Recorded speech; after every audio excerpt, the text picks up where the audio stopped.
The opinions expressed on this radio station, its programs, and its website by the hosts, guests, and call-in listeners or chatters are solely the opinions of the original source who expressed them. They do not necessarily represent the opinions of Revolution Radio and FreedomSlips.com, its staff, or affiliates. You're listening to Revolution Radio, FreedomSlips.com, 100% listener-supported radio, and now we return you to your host.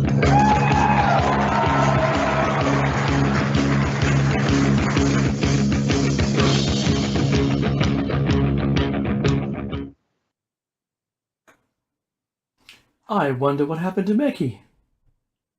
Oh, look, I know what I can do. I can read it out.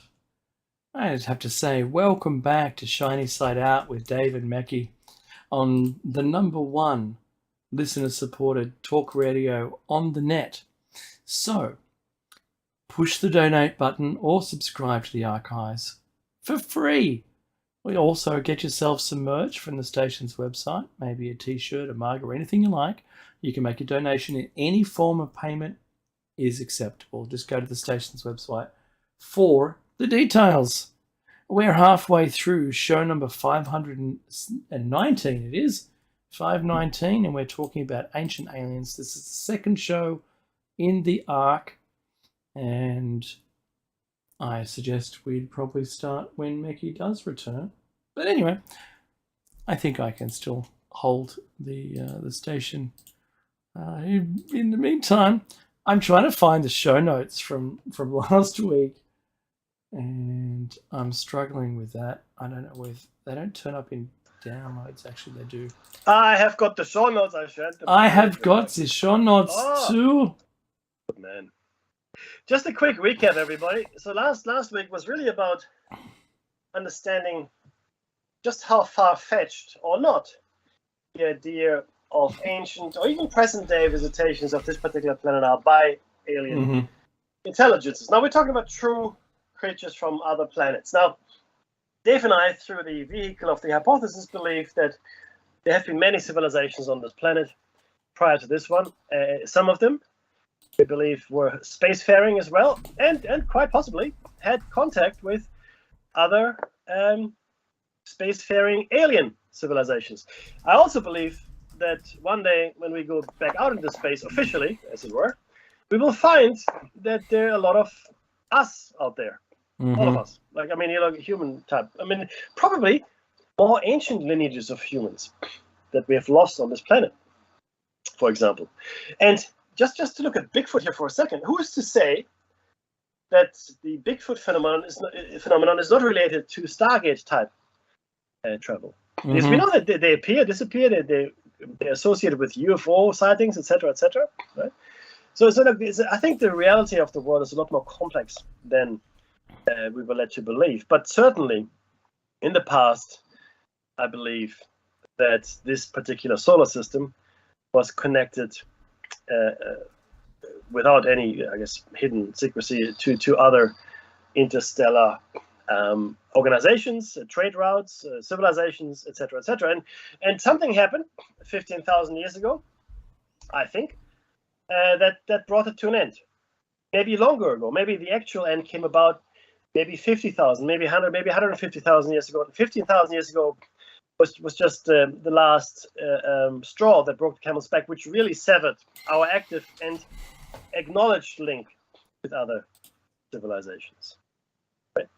It's really important to understand that the reality of the world is a lot more complex than we think it is. And we looked at the size of the universe. We looked at the size of galaxy that we inhabit, the Milky Way. We looked at the age of the universe. We also looked at planets that are Earth-like.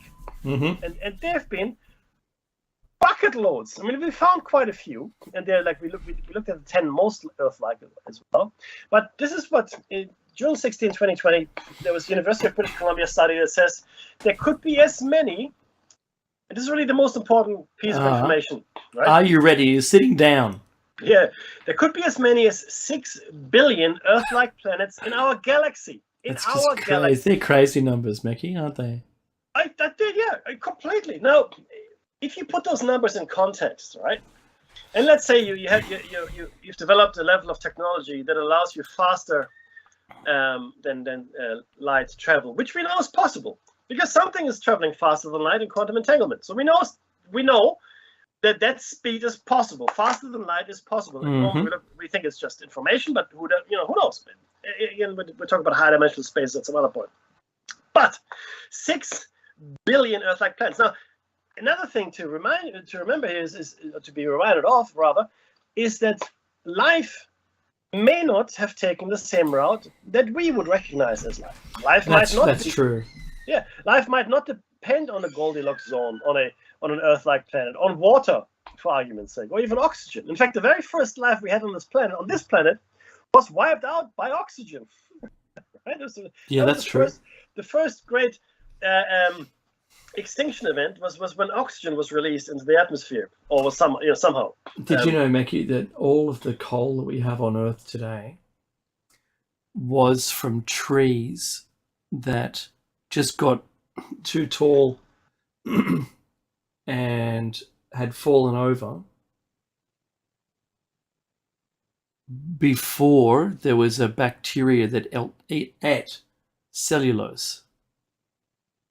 And they just remained in place. And the other trees grew through the gaps and then pushed them out of the way until there was, 100 meters of thick, deep, tree growth.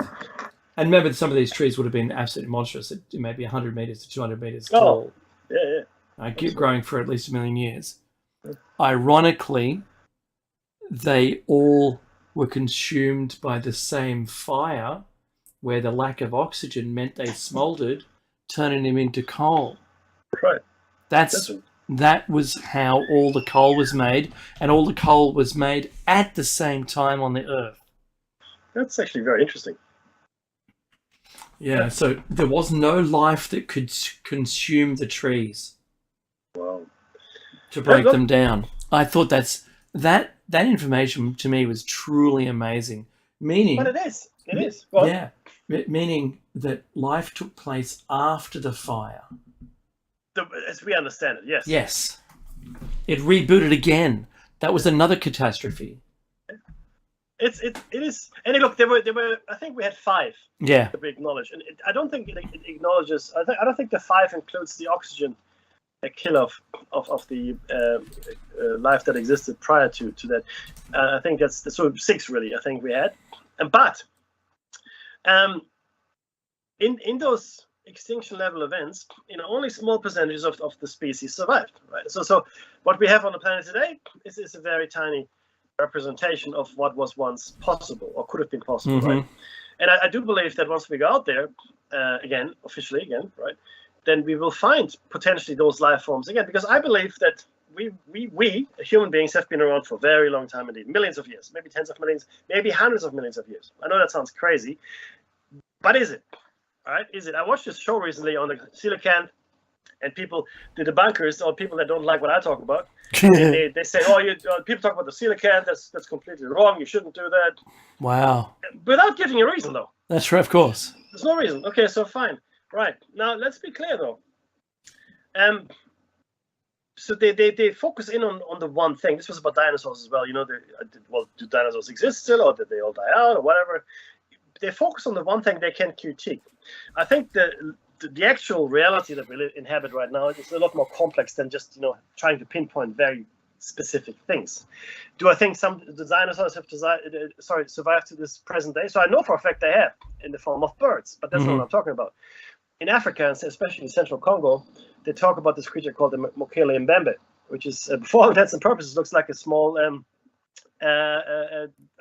brachiosaurus. Right. And that's what it looks like. And then you've got, the stories of the sea snakes and the loch or the lake monsters, etc., etc. It's a whole bunch of stuff that is quite interesting. And again, nothing has been verified. Nothing has been, scientifically proven, and that's true. It hasn't, right? But we have these stories. I mean, the coelacanth was a story as well, until they caught one in a net, and they only did that fairly recently. Yeah. But ultimately, though, I think human beings have been around for a long time, and we have all this evidence as well, Dave, of these tools, even human remains that are in strata that are tens, if not hundreds of millions of years old. right? And these spheres from South Africa. I think they're called. I can't remember what they're called. You know, the metal spheres that have like a ridge around them, look like a cricket ball. Yes, that's right. And they're apparently billions of years old. Yeah, Or they're found in strata. You know, and now some scientists say, they're just naturally occurring phenomena. Okay, well, what naturally occurring phenomena has produced those? Please tell me. Please, I'd like to know. But again, we're falling short on explanations. So same with this ancient alien thing, if you will. I think this planet specifically, and I don't think necessarily Earth is unique. In some ways it might be, but I think it was just part of a vast network of worlds, and maybe at some point it held a special place. Maybe that's why we're in the trouble that we're in today. I don't know. I do believe though that there was visitation on this planet. There was a visitation that altered us, the surface humans. Talking about the surface humans, right? We were tampered with. The internal humans, or the underground humans, or the intraterrestrials or the inner terrestrials. I think they're probably pretty much the same as they always were. But we have been tampered with on the surface, and we know this because there have been many stories around this. Well, the Sumerian texts describe it quite clearly.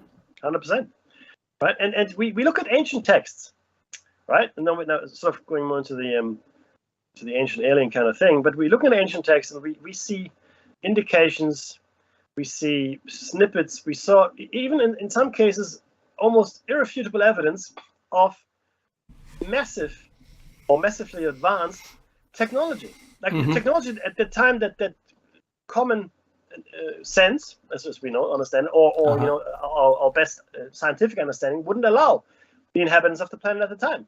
We just couldn't allow it. I mean, I'll give you a simple example. Very simple example, and because the physical artifact is irrefutable. The physical artifact is there. How it got there, we don't know, but there it is. There's a sarcophagus inside the Great Pyramid, right? And of course, the pyramid had to be built with the sarcophagus already inside it because there's no way to get it in. There's no openings large enough to get it in. Correct. Yeah. Now, the outside of that particular sarcophagus is very rough hewn granite. I mean, it's really like this. It looks rough. However, the inside of the sarcophagus is perfectly machined, perfect straight lines and perfect right angles and polished to a high sheen. Now we would have trouble to do that today on a lathe, but a lathe you would need to do it with milling machines. Yeah, it didn't exist at the time, they said. That's right. Nonetheless, there it is. They used sand, you see. Sand and copper tools. Now you try to work granite with a copper tool, see how far you get. But there are these artifacts, and this is just one. This is just one. There's so many others. You look at Puma Punku and the perfect machining that was there. You look at the Inca walls, right? You look at any of the ancient sites that you look at them in awe, because you look at them, oh wow. Today you would do that. You would go, oh wow. And that reaction is a natural reaction to see something that is so out of the ordinary that you feel innately, you feel this sense of awe. You're standing in front of something great, right? I'm not even talking about the pyramids now, right? The stones at Baalbek, the 1,000-ton stones. You know how hard it is to work a 1,000-ton stone? Let me tell you, it's very hard. I spoke to some masons, right? And they said, look, the problem is, if you do work a stone that big, right, and what you're doing is you're quarrying it out. That's what you're doing, right? But you don't know the structure of the stone. So the thing is, it could be internally fractured. You don't know that. You don't know, until you actually get it all out. But they could fall apart. Because and the thing is this. Now this is the question I always ask: Why? Why would you do it when there's so many other ways you can build something? You don't have to do it this way. But someone thought, oh, this is just the way we do it. Thank you very much. And off they go. Right. This is really, really important to understand that these things were done when other things could have been done in a much easier way. Use smaller stones, use concrete. The Romans used concrete for everything. They didn't build the big stones. It wasn't their thing.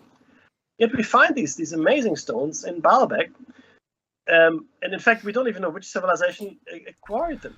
We don't know, because the Baalbek temple itself, the Jupiter temple, shows 3 distinct periods of construction.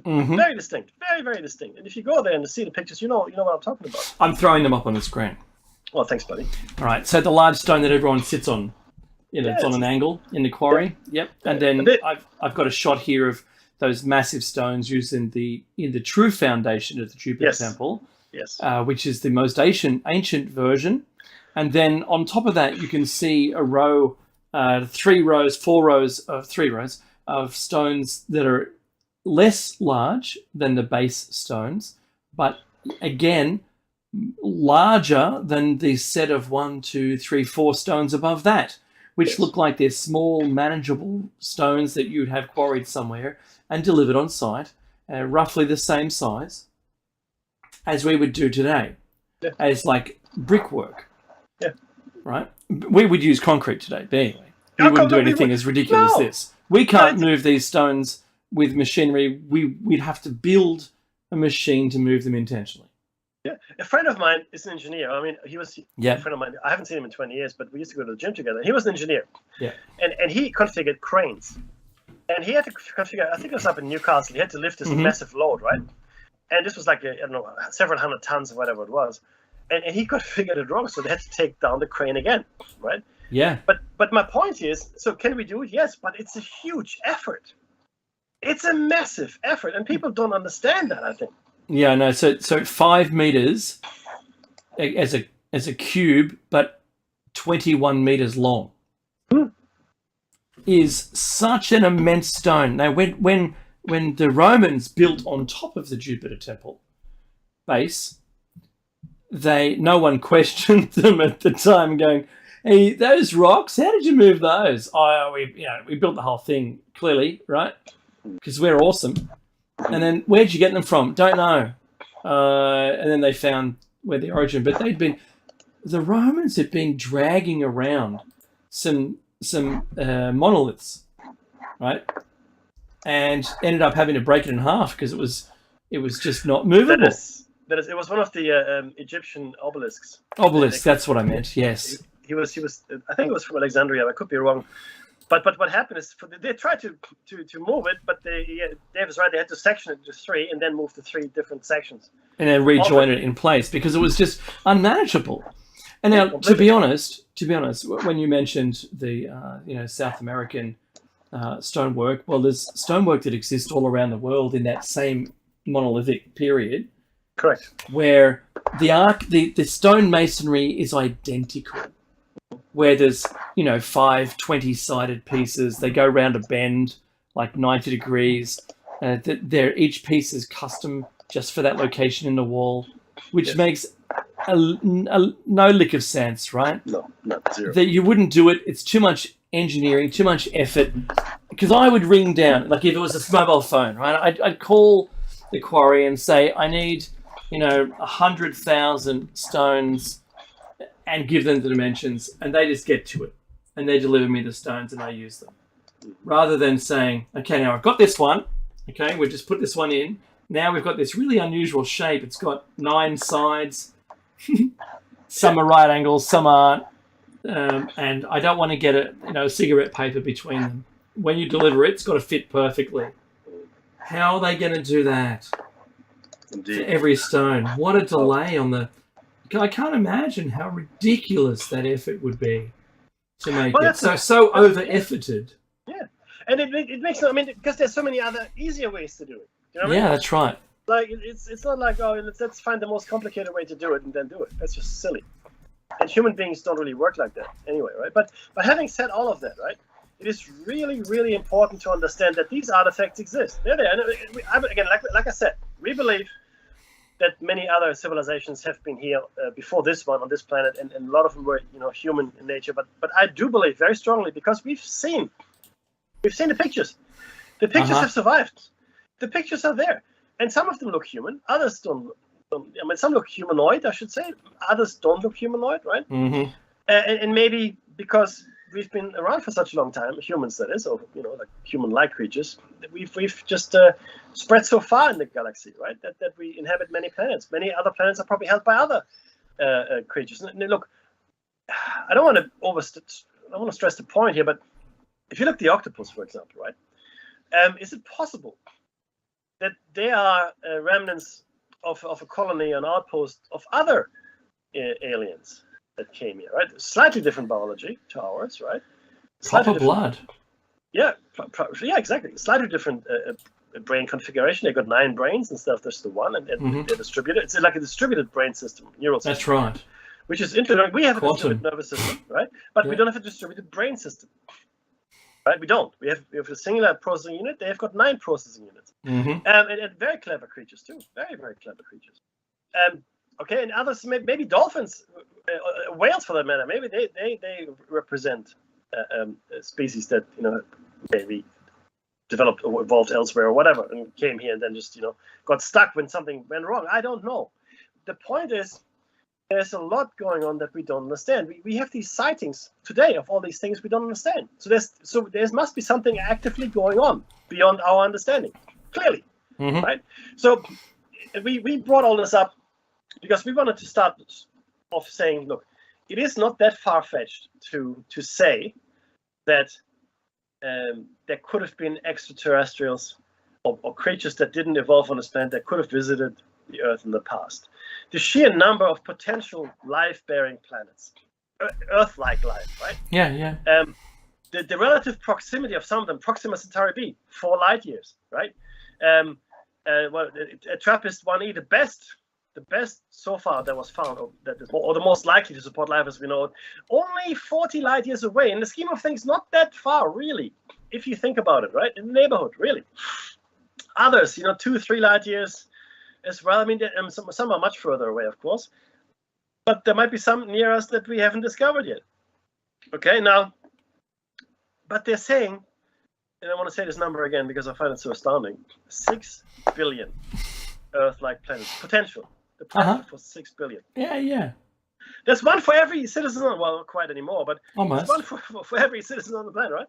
Oh, I want this planet. I'll take that one. So that's where we are from trying to establish some sense of credibility, or just because everybody can be a naysayer. Oh yeah, that's not right, and you can make a career out of it. As a scientist, it's all nonsense. Just believe it, and you just stick with the hard facts. You'll never be wrong. You will never be wrong if you just stick with the hard proven facts.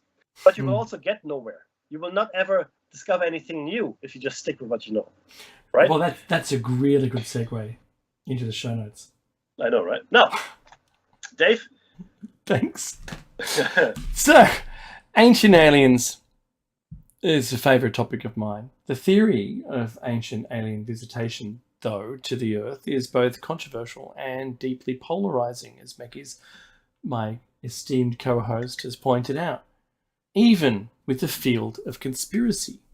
While there is evidence for high technological achievements in the past, the source of that high tech is disputed. Like the Baghdad battery. There's no soot inside the Great Pyramids, for instance. So there's pictures of what looks like large illumination devices, those long tubes with a snake in it.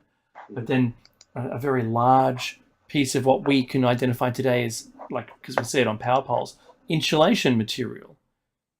So isolating the glass tube and its filament from the ground. And that makes total sense. You can even see cables powering it. So the observer, whoever it was that was looking at this and having to note it all down, took the simple things that they could comprehend away and then noted it. Okay, some say aliens visited the Earth in ancient times and imparted the knowledge. Others say that we ourselves reached high-tech civilizations before this one. There's a few examples. The human race as a phoenix. It comes and goes. Yeah, so let's look at these. One by one in some detail. So, what does it mean, human race as phoenix? So the legend of the phoenix is essentially, everybody probably knows, rising from the ashes. Yeah. So essentially that if the phoenix itself is immortal, right? But it burns itself down, and then it rises again from the ashes anew, right? And now we are. I like to think of us as a phoenix with amnesia, because we don't remember the rise and fall of civilizations that went before us. I mean, tens of thousands of years ago, not the Roman Empire, but tens, 20, 30,000 years ago, 40, 100,000 years ago. According to current estimates, the humans, we've been in this present form for 300,000 years. And that's the current scientifically agreed. But since we started the show, this date has moved further and further into the That's past. right.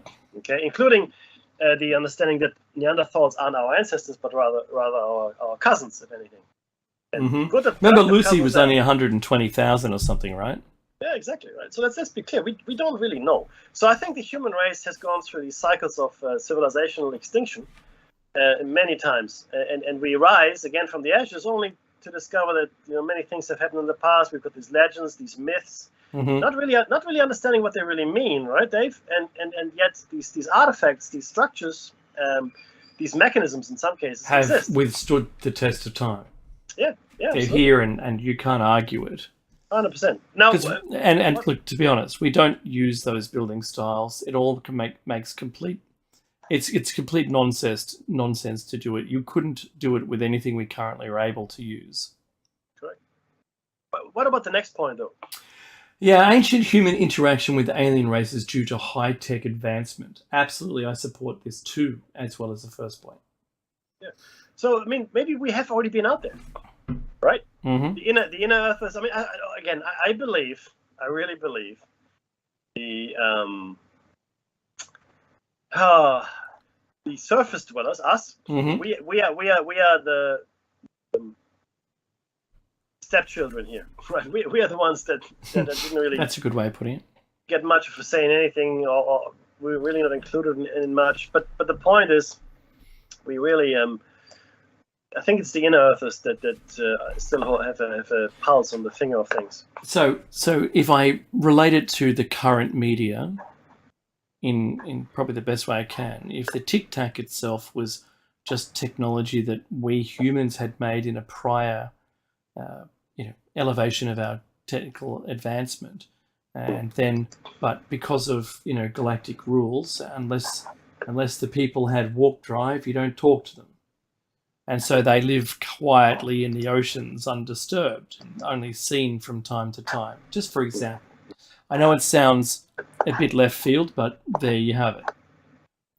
If that was us or another race that just happened to find solace here on Earth, it's a safe haven from them. Maybe the instruments can't find them beneath the water, and the alien races looking for them, for instance, in a science fiction style, can't see them. And so they live here safely and out of our jurisdiction. We don't even know what's on the bottom of the ocean. We know more about the moon. That's also true. So I could postulate that there is evidence that there was a technology on the moon's surface, certainly on the rear side of the moon, and Mars was devastated by something enormous, taking one whole hemisphere with impacts. I think that if there was a high technology here and we'd gotten as far as Mars and the moon or something similar, or the moon was just where the Watchers lived and maybe they're all gone now. I don't know. Yeah. For whatever purpose, if I was desperate and I needed to find a new home for my people and there was something compatible, but an ancient race, of low-tech people lived on the surface, I could live in the water. And you know what, though? See, with the moon, let's just stay there for 1 second. What? It's a big. What is the moon? Well, what if we found something there? I know. Like, and it goes, well, you better not see this, right? Mm-hmm. An operation underway. I mean, who knows? I don't know, right? Is my point. But something could have been there. Because we didn't go back for 50 years, and only now are we making overtures to returning yet again to the moon, letting literally 50 years pass. It doesn't make any sense. It really doesn't at all. And then you've got these moments of truth that seem to trickle out. Apollo 20's unusual EVA silence. Yep. Yeah, I know, right? There's all this stuff that is this something? Is this something? And the answer is, you know what? Maybe it is something. Maybe there's a lot more here than what we suspected, right? You scratch the surface only to find there's more questions to ask. Yeah. Because you get a little bit more detail, and you end up going so far down that rabbit hole of data that it becomes unmanageable, the amount of data. And you're definitely then talking about ancient aliens, because Yes. the moon was not reached by us for thousands and thousands of years. So if And somebody's there was already time there, before the moon. that's what they say as well, right? I know, we covered that off. Yes. So, look, if the moon is just an ancient, a spacecraft, for instance, or something similar, artificial, where the people, maybe it was the Sumerian, the Anunnaki, right? Maybe the Anunnaki did inhabit the moon. Maybe they brought the moon with them. Maybe that was their ship. And in the battle against, the people saving the humans and wiping them out, and there was a conflict, and that's what remains in the sky. Mm-hmm. Is a remnant. And I can imagine the great story of us, if it ever came out, that we actually found out that, yes, it was hollow. Yes, it the surface is dusty, sure, from all the meteor impacts and all the debris, but there's an ancient, maybe it's an ancient structure, right? Yeah. That is something. And because, we get to this point a bit later, but I'm going to say, are we already out there is a great question. Yeah, absolutely. And the answer is probably, right? Now, the other one we sort of breached already, and it's the true terrestrial civilization, underground or under the oceans. Yes. And again, Dave can speak for himself, but I very strongly believe that we are cohabiting this planet with one or many other civilizations, which keep themselves completely from us. And given clearly their technological advancement, I don't think it's hard for them to stay away from us. It also would make sense in light of cattle mutilations and other things. Did you know that they've been going on for a much longer time than we were led to believe?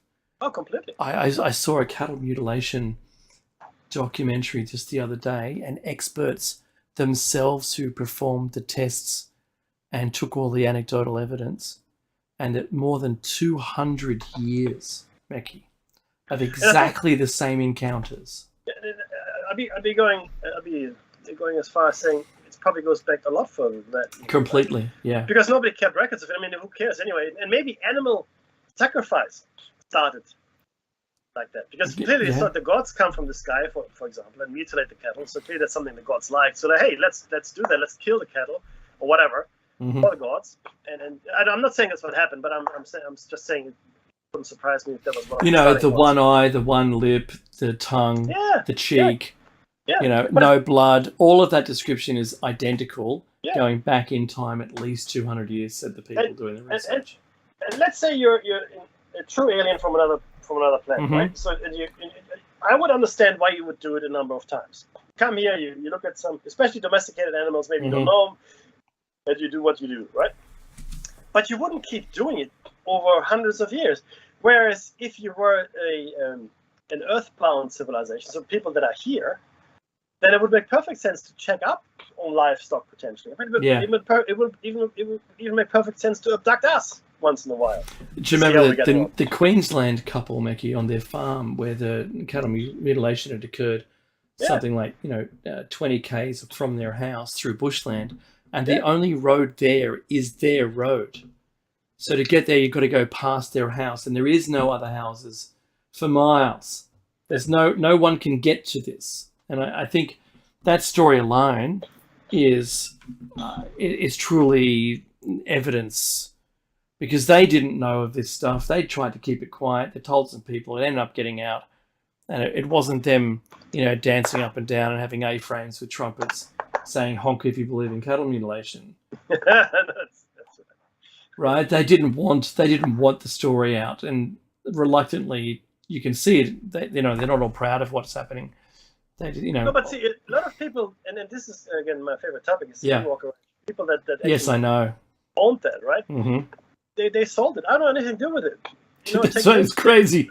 It is, right? It is. Yeah. But places like the Skinwalker Ranch and other places of mystery, they exist, and stuff happens there that we cannot explain. Why did it happen? Yeah. I don't know. What happened? Or how did it happen? What's going on? We don't know. What do you mean you don't know? We don't know. It's exactly what I'm saying to you. We don't know. We have no idea. And you think, okay. Yeah. So life being already here, sharing the planet with us. Maybe it's been here for a while. Maybe they are the Watchers.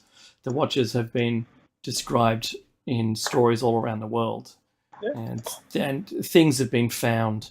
Even a crashed UFO before human flight in America, and the occupants were buried in it, and they even had a service right, for them. In a metal ship, short, big eyes, spindly bodies. The whole thing described perfectly as today's law, but back then, crazy. Right? It's almost, it beggars belief, right? However, it does, right? But there it is. It happened. The other one, the question that I've already kind of raised this, and that's the solar system war, or galactic war, or what have you. There are stories that, and this is from India, Meki, from Suma. Yeah. There are stories that there were conflicting races that have visited here, and races, I should say, types of beings with differing opinions who had it. And in the 17th century or 14th century, there's one above Europe. Clearly in the air they could see, right? And they could tell who was winning. That is something else. When you can tell who's winning by foreign object in the sky shooting at each other in a way that, was lights and cones and circles and cylinders, right? Isn't that nuts? I mean, really, if you think about it for a second. Yeah. And they captured it in paintings, they captured it in other art, and it's there. I mean, these artifacts. That was the way of recording the information. Yeah. Yeah. So, and not only that, you go further back in time. You look at Ezekiel and his account of how he was taken up in a spaceship. He describes the Earth as to what it looked like from a really high height. Now there was no flight. There was no atmospheric flight. There was no way of doing that. That was our flatland right there. Yeah. Mm-hmm. And yet he described it to a T. That's what it looks like. That's right. Right there, right? Yeah. Oh, okay. How do you know? And he's not alone either. I mean, the Bible is full of this kind of stuff, right? And not just the Bible. I mean, Muhammad himself was taken up, believe it or not, right? From that's why Jerusalem is the third holiest site for Muslims, because at the rock there, the temple of the rock, where that's now the mosque is. That's where Muhammad was taken up into the sky by God, right. As he says. That's right. I like to dispute that. What about Hercules? Was it Hercules that was made one of them? Yes, that's right. So his father was one of them anyway, right? That's right. Zeus, and then he was granted membership, whereas Gilgamesh was not, right? Which is interesting. But his ancestry included his mother. I think was one of the gods, right? So it's interesting how they're quite selective as to who they let in and who they don't let in, right? And he wanted to get the some medicine for his body, but he was denied. He was denied. No, can't have it. Sorry. Nope. I gotta get it. So the last point, Mickey, you read. What's that one? Oh yeah, panspermia. You mean that, or the solar system war? No, I think we covered solar system. Yeah. Okay.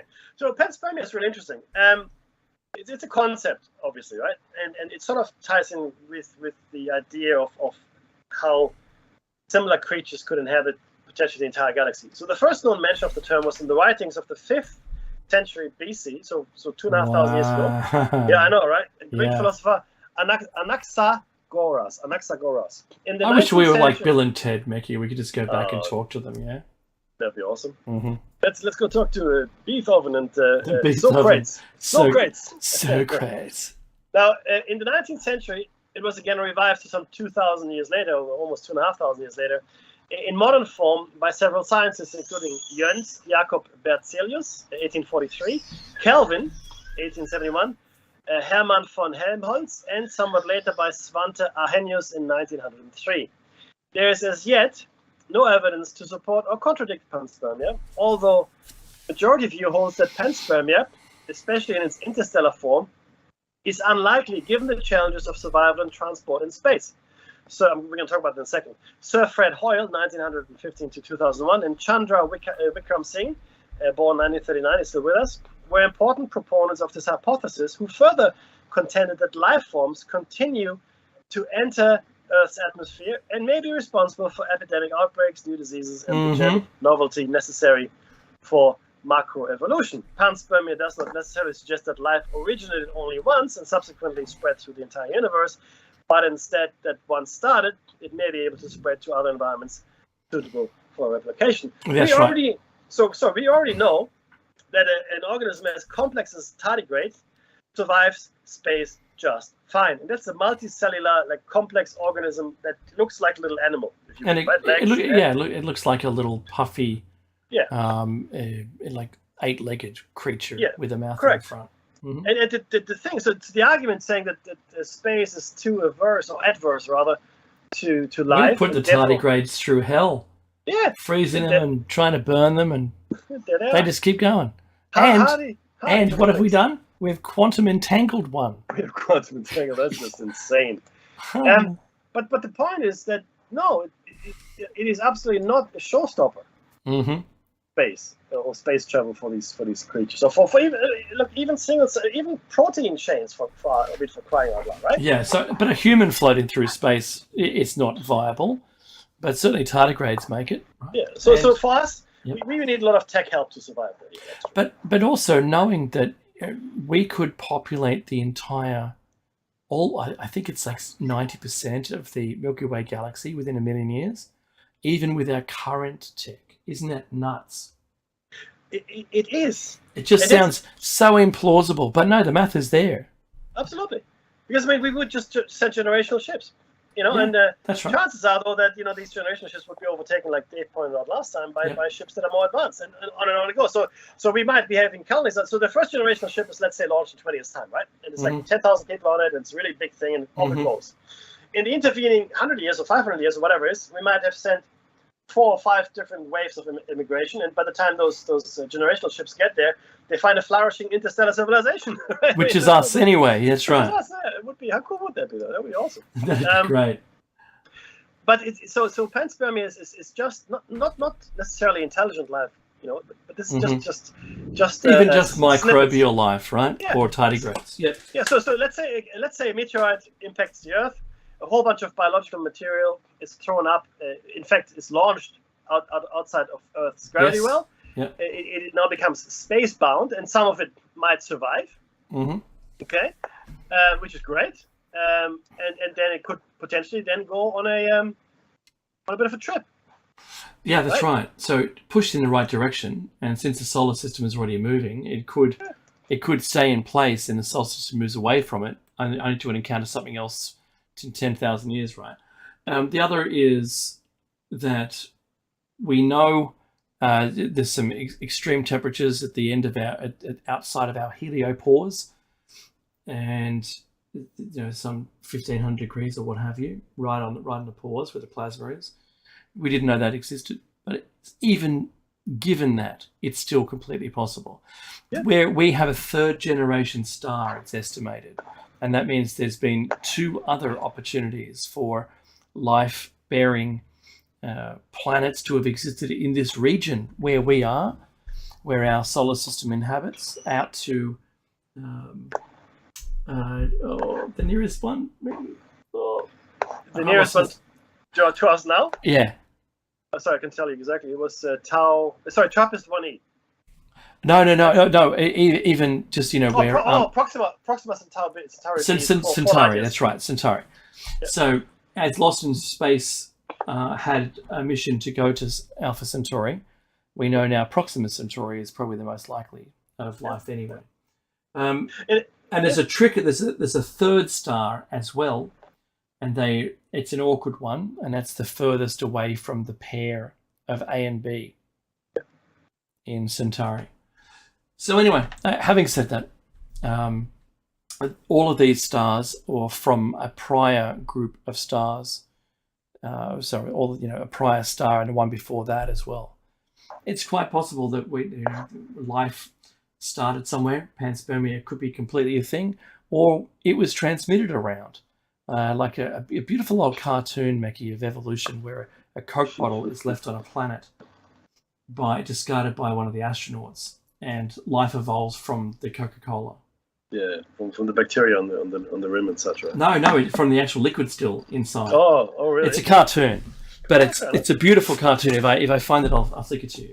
Well, it's very similar. Panspermia, actually. So Star Trek did something that is actually took several steps in away from panspermia, but with the same kind of principle, where they had this ancient, I guess, spacefaring race of seeders.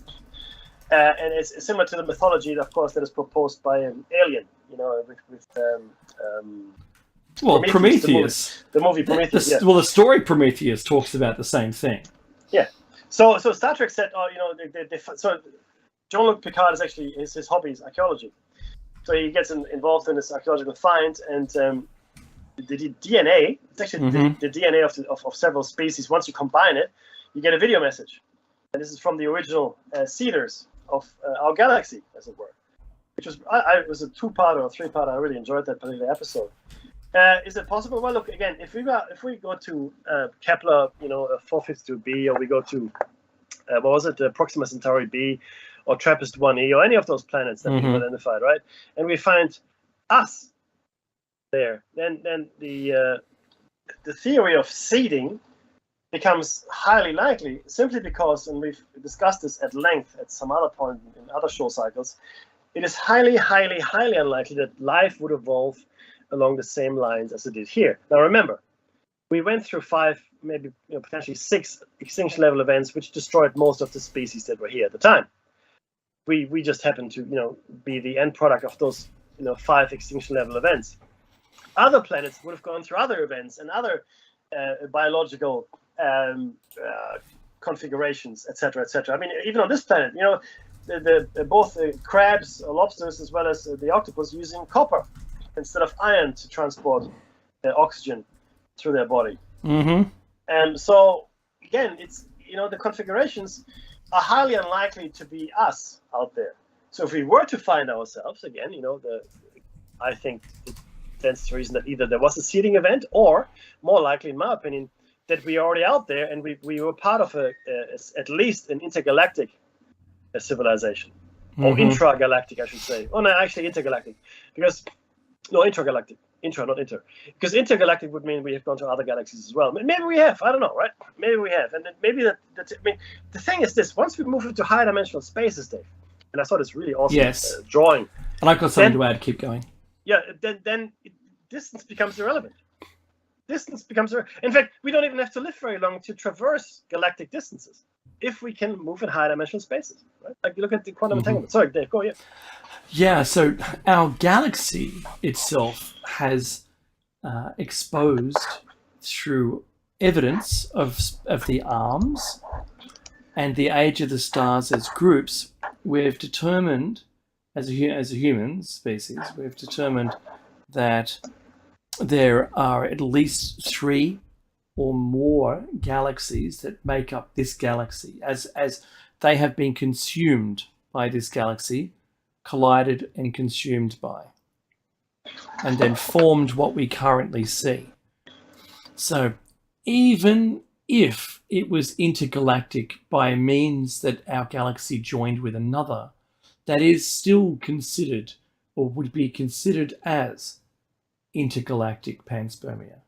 Actually, that's a fair point, yeah. I like that.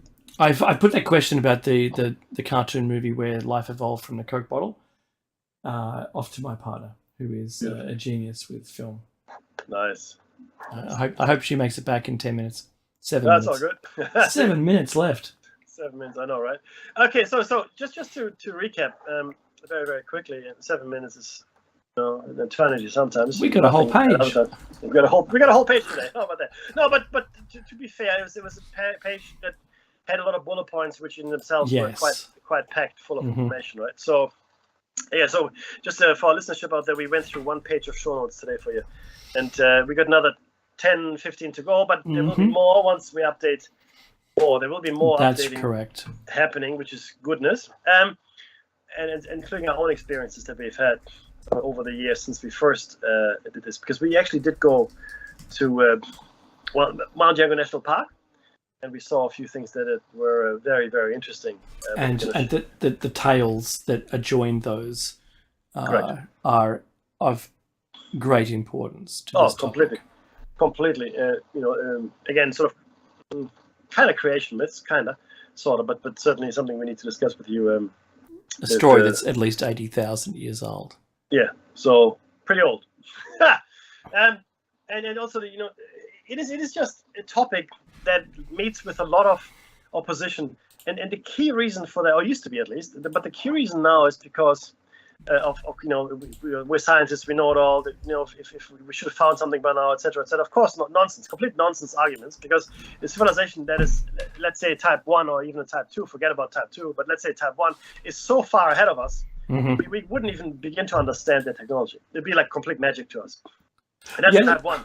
Yeah, Becky, I was having a discussion with a friend of mine who I was explaining that even trying to go back in time, say 400 years, for instance, speaking English with that person would be a complicated issue.